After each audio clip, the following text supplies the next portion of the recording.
Oh, Tyrande is not ready for this. Look at that laser charge. Zap! Oh, and the roots! And my chop! Boom! First blood, baby! Damn, she didn't see that coming. Yo, what's up, guys? Kobe Cheese here. And you know that already. So today, we are going to be doing a daily quest for Heart of the Swarm. They just released the new free-to-play character, so I'm going to try out Kerrigan.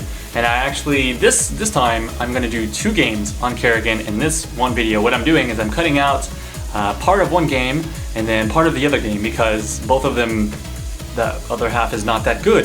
So I was like, let's just put the best halves of both games and you guys can see 2 different builds that I try out on Kerrigan, and that way you can get a better idea of the type of hero that she is.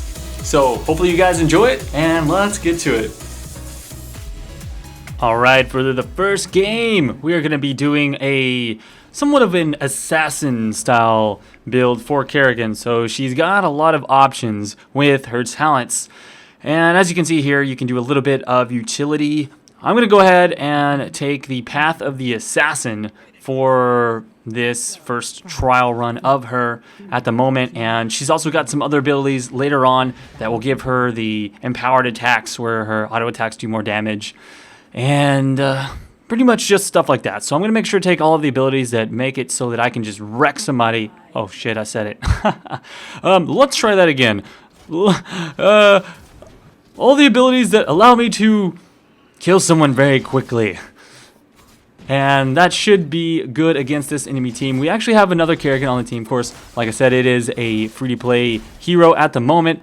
Wow, this is weird. I actually have 3 people in my lane against me, but I think I'll be alright. They don't have anything that can just instantly stun and, oh, wow, I just locked down all 3 of them. So let's go ahead and talk about the abilities, I suppose, so you know what exactly I am doing here. Now, the first one there, my Q, is an attack that will allow me to jump to any target, and it does a decent amount of damage as well. It's not even a skill shot, I just click on them, so it's very easy to use. The W, that's the one I use to stun all 3 of them, and that one is a little bit more difficult. It's a small little AoE, which you can modify later to have a larger range and do more damage, but it has a small wind up, and then it has a stun associated with it. Now, the final thing is my E. It's that cone area of effect looking thing that you see me point out occasionally, and what it will do is actually pull enemies closer to me. So it's a nice little both some of it a CC and a catch ability. It's great for team fights. And finally, one thing that makes her very interesting here, well, let's go ahead and grab a talent. Let's see, focus attack. So we're doing focused attack. So one thing that makes her very interesting is that all of her abilities and auto attacks you do will actually give you a stacking shield. Now you'll notice if you look really closely on my health bar, that little blue bar right there, that's a shield. And every time I do an ability or auto attack, a percentage of the damage that is dealt will be added into my life pool. It lasts around 6 seconds and it just keeps stacking infinitely as long as you continue to attack. It can go up to 12 seconds if you modify it later on, and whoop, that guy is just missing from the game after that. We all leapt onto him and I wasn't able to pull that enemy in time. So as you can see, you really need to pull that off very quickly. It's not exactly an instant ability, but it does have a fairly quick wind up, so you're not going to have too much trouble. Now, this particular match, as I was saying, I did decide to not go for the utility setup. Next game that I'll show you here in a couple minutes is going to have the utility setup. For now, I'm just going to pick up everything that makes pretty much my auto attacks do a lot of damage, and then the abilities that I have are just going to kind of stack on top of that, of course. Now, since our Gazlo is not in the jungle for whatever reason, I was like, well, I don't need to be in the lane. There's no really strong reason because I don't think we have too much of an ultra lane winning combination there with him and I. But what I do know is that after playing Gazlo myself, having mercenary camps is extremely important into winning the game. So I'm going to go ahead and grab this mercenary camp. We've already taken 1 tribute, so I can already tell that our team is somewhat competent. Now, I still need to help them out, so we have a bit of a standstill here, and it looks like our Gazlo is actually pulling off more of the zoning approach rather than the jungling approach, and that's fine. That works very well. Maybe you have to do a video of that later on. Now, I kind of ran in there. I wanted to be the cannon fodder. I wanted to start that fight and get it over with. And I didn't mind being the first person to die because I knew that I took those those ogres on the bottom lane, and they are already pushing. So I want to go ahead and go straight to those ogres if possible. We grabbed the tribute already. I started that fight. We had the zoning from Gazel's turrets, which makes it extremely easy for us to take that tribute. Now that we already have 2, if we can go ahead and get this push, if I can keep these ogres alive, in fact, then by the time the next tribute spawns, what I'm trying to do right now is actually force them to come down and defend their base from my push that I have going here. That way they have 1 or 2 less players in order to stop us from grabbing that 3rd tribute. And if we grab that 3rd tribute and all of their turrets and their minions turn off and I still have these ogres alive, then it's just going to make that push even more viable. So that's kind of the idea here. So tribute spawning soon, and it looks like they did send Kerrigan, but I don't really care. Well, not Kerrigan. They sent Nova against me. I'm Kerrigan, obviously. And I'm just waiting for her to make one mistake, waiting for my cooldowns to come back up. And I've got all my life ready to go. I can assassinate her at any point. And she ran right into it. Oh, but I did not get back into range to hit her. And there it is. Boom! Look at the damage there. You see, I hit her for 464. And that's kind of part of that empowered attack thing that I took. Every 5 seconds, my auto attack will do quite a large amount of damage. So, boom. We do get the fort, and I think that the tribute is spawned. Yeah. In fact, they're actually fighting over the tribute right now. So what I'm going to do is I'm going to go ahead and run up there and help them finish this fight off and see if I can get just in range of one of their squishies. Bam! Take that demon hunter down, and let's go ahead and grab this guy here. So I got stunned. Looks like the Chironde from the other side used her skill shot stun on me, but that's not a big deal. We took out quite a large amount of them. So again, the ogres are still alive. My strategy is complete. Now that we did that, that's basically we just push and we literally win the game in the next like 2 minutes. So there's nothing for you to watch there, and that's why I thought this would be a good chance to go into this next game. Now this game here, I had somewhat of a bad laning phase because I'm up against a Diablo and I was up against something else. I don't know, but either way, I wasn't able to survive that well, and I'm taking a lot of utility this game. So I'm actually I'm modifying my W, which is that little AoE stun, and every time I use it, it creates Zerglings. And this time I took the Ultralisk, and you'll notice that Ultralisk, I can create the Ultralisk. It is going to run around and tank things. It does a decent amount of damage. It cleaves, so it's AoE. It's really good for pushing, in fact, and you'll see that's exactly what we're doing here. We're destroying this fort. I don't even care about the dragon. The dragon is currently available to be taken at the moment, but since I grabbed this mercenary camp, I'm going to use its tankiness to push this as far as possible. Since they are not sending anyone to stop us, then we can easily take this down. Now that I've got a healer with me, it's not too much of a problem to finish this off. Now it's a little bit dangerous to continue pushing this, and it's actually kind of difficult as well with their Gazlo putting up turrets and all the things like that. But what I'm going to do here is I'm going to go ahead and head down to the other one, and I'm going to tank this turret. Really the only point of me doing this is to just distract the enemy team so that we can hopefully take that dragon. And I was hoping we'd take the dragon by now, but I mean, we do actually have 2 people ourselves trying to do this push. And oh my god, if I can get this guy just one more time. No, he actually used a sprint ability. At least it looks like he did. So now I'm going to head back up the top. I'm expecting them to send more of the enemy team to stop us from pushing. Yep, there it is. Well, no, that's still Gazlo. Oh, here we go. There's the rest of their team. Now they really want us to stop. So I want my allies to get out of there. I was really expecting them to grab the dragon. In fact, I think they are going to grab the dragon right now.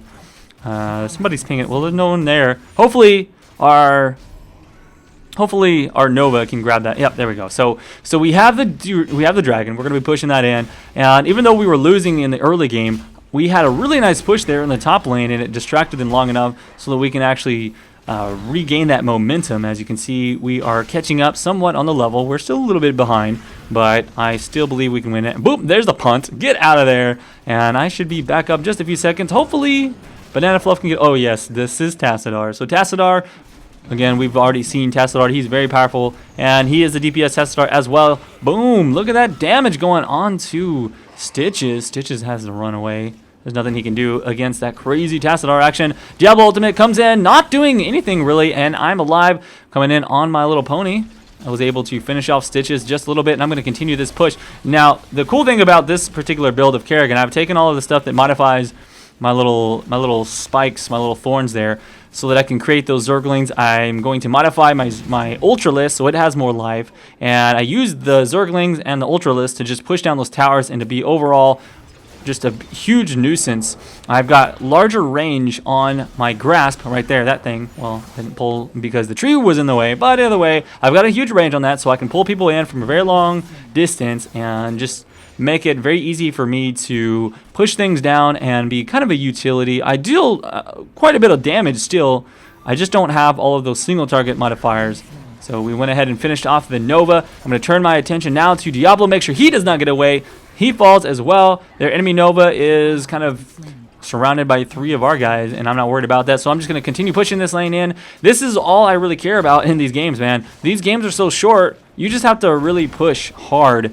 And the team that is able to push the hardest is going to win. Those mercenary camps make a big difference. Obviously, since we have one, I'm just going to use that to my advantage. I've got my ultimate here. Sorry, I can't think of the name of it for some reason. Ultralisk. Just say it. It's an Ultralisk. So we got the Ultralisk pushing in, as well as the mercenaries, and we did a pretty good amount of damage. And I'll pull. See, there we go. Bam! Pull everybody in. I have them stunned as well. I'm pretty damn squishy though. Look, oh my god, that wombo combo. Holy crap, that was a lot of stun. I was stunned for like 4 seconds, and Diablo is keeping me locked down. I cannot get away from that one. My killing spree is ended. There we go. But you'll notice I'm doing quite well this game, even though, well, you didn't see it, but early game I was getting wrecked pretty... I said it again.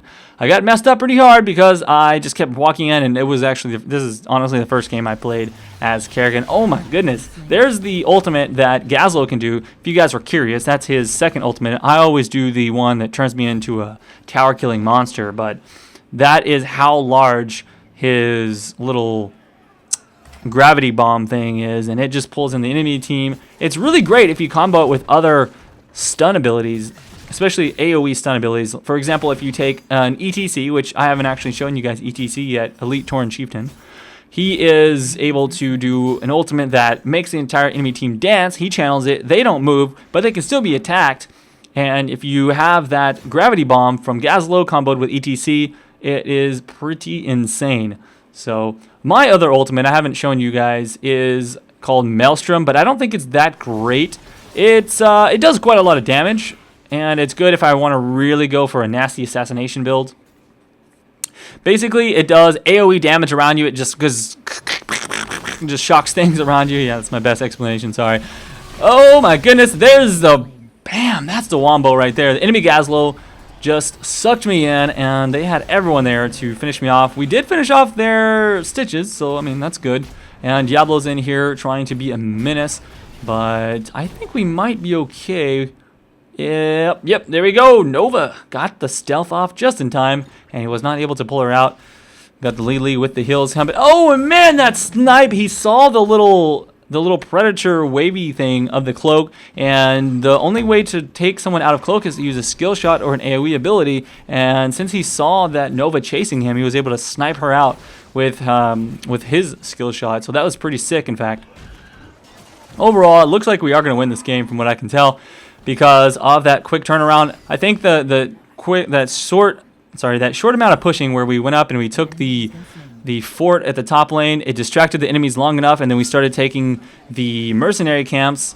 I instructed the allied Gazlo that we have to take the buff for those mercenary camps. So most of the mercenary camps that we are grabbing get those really nice buffs, and as you've seen, it makes a huge difference in pushing the enemy towers and stuff like that, because they just have to focus all their attention on attacking those. We have a dragon once again. That's going to allow us to do even more damage to the front line here. I'm going to go ahead and make sure that these minions of ours are going to push up. And our dragon's already dead. Didn't look like he did that much, but at least we got the majority of the gates and the turrets down.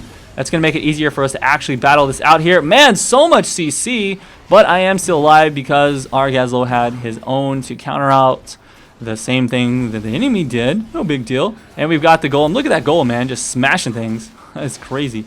Big damage coming in, and no! That was painful. Anyways, we're just going to keep pushing this, and I don't think they can stop us. We have the Merc camp in the top. I still, look at, oh my god, look at my Turosk. That's my Tauros right there doing big damage, and we win the game. So thank you guys for watching today's commentary. As always, make sure if you enjoyed it to hit that like button and subscribe, and of course there's some more videos for you on the side. I'll see you guys around next time. Peace out, bros.